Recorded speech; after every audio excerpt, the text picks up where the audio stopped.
વલસાડના હાઈવે પર આવેલું માલાણિયા તળાવ, જેને બ્યુટિફિકેશન કરીને શહેરની ઓળખ બનાવવાની વાત કરવામાં આવી હતી, પરંતુ આજે હકીકત કંઈક અલગ જ તસવીર બતાવે છે. કરોડો રૂપિયાનું એંધાણ ધરાવતી આ યોજના હવે મ્યુનિસિપાલિટીના કોન્ટ્રાક્ટ લેતા કોન્ટ્રાક્ટરોનો અડ્ડો બની ગઈ હોવાના આરોપો ઉઠી રહ્યા છે. આટલું જ નહીં, વર્ષોથી કચરો ઉઠાવનાર મજૂરોનું રહેઠાણ પણ આ જ વિસ્તારમાં છે, જે તળાવની સુંદરતા અને સ્વચ્છતા પર સીધો સવાલ ઊભો કરે છે. આ સમગ્ર મામલે માજી પ્રમુખ રાજુ મરચાએ પ્રતિક્રિયા આપતા જણાવ્યું કે બ્યુટિફિકેશનના નામે ખર્ચ તો થયો, પરંતુ જમીન પર સાચો વિકાસ ક્યાં છે?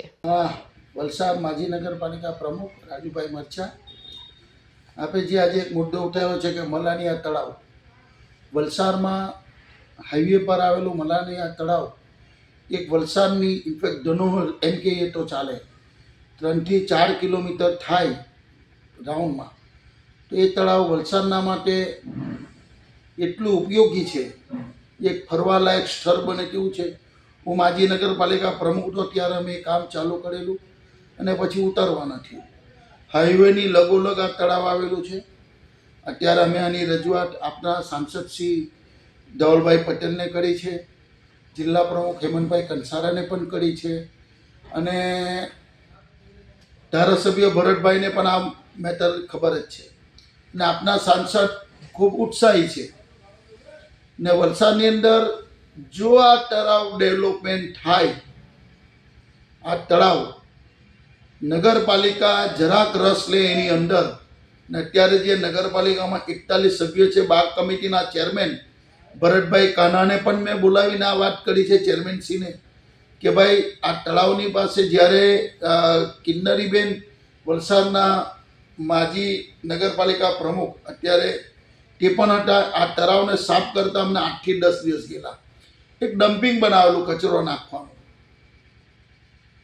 નગરપાલિકા, એ કચરો અમે હટાવતા 8 થી 10 દિવસ ગયા. ને અત્યારે પણ ત્યાં તળાવની એવી દુર્દશા કરી નાખેલી છે કે ત્યાં આગળ તમે જઈને જુઓ તો કોન્ટ્રાક્ટરના ભૂંગળા, પાઇપો, ચેમ્બરો, અન્ય વડે વગેરે કચરો એકદમ સારી જગ્યા પર પથરાયેલો છે. બીજું કે ત્યાં કોઈ રહેવા આવી ગયેલા છે. ને આ નગરપાલિકાના ચીફ ઓફિસરને આ તળાવ સાથે કોઈ લેવા દેવા નથી, એને વલસાડના ડેવલપમેન્ટ સાથે કોઈ લેવા દેવા નથી. આ કામ એવું છે કે આ કામ લોકના હિત માટે કરવું બહુ ખૂબ જરૂરી છે. અને અમે તમને ચોક્કસ ખાતરી આપીએ કે વલસાડના સાંસદશ્રી આ તળાવને બનાવશે, કેમ કે એમનું ધ્યાન અમે દોર્યું છે. થોડોક સમયને ટાઈમ મળે એટલે ત્યાં એમને એક દિવસ જગા પર સ્થળ પર લઈ ગઈએ છે, અને સાંસદશ્રીની કંઈ ગ્રાન્ટમાંથી કે ધારાસભ્યની ગ્રાન્ટમાંથી કે જ્યારે આપણા શહેરી વિકાસ મંત્રી કનુભાઈ દેસાઈ હોય તો વલસાડમાં એક ફરવાલાયક સ્થળ આ તળાવ બનવાથી વલસાડને બહુ મોટો બેનિફિટ થવાનો છે. કેમ કે લોકોની પાસે ફરવાનું સ્થળ નથી.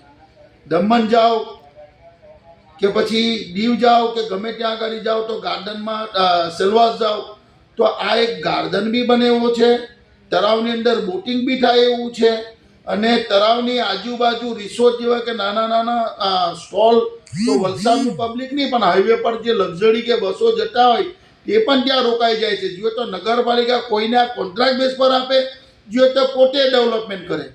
પણ આ નગરપાલિકાને મેં ચીફ ઓફિસરનું બી આ બારામાં ધવલભાઈના એક જ ધ્યાન દોર્યું છે, પણ કામ જેને ન કરવું હોય ને, નગરપાલિકાના વહીવટીવાળા તરીકે ચીફ ઓફિસરની જવાબદારી પહેલી બને કે મારે વલસાડને શું આપવું છે. અને બાગ કમિટીના ચેરમેને માફ કરજો, અત્યાર સુધી એને કમિટી નથી બોલાવી.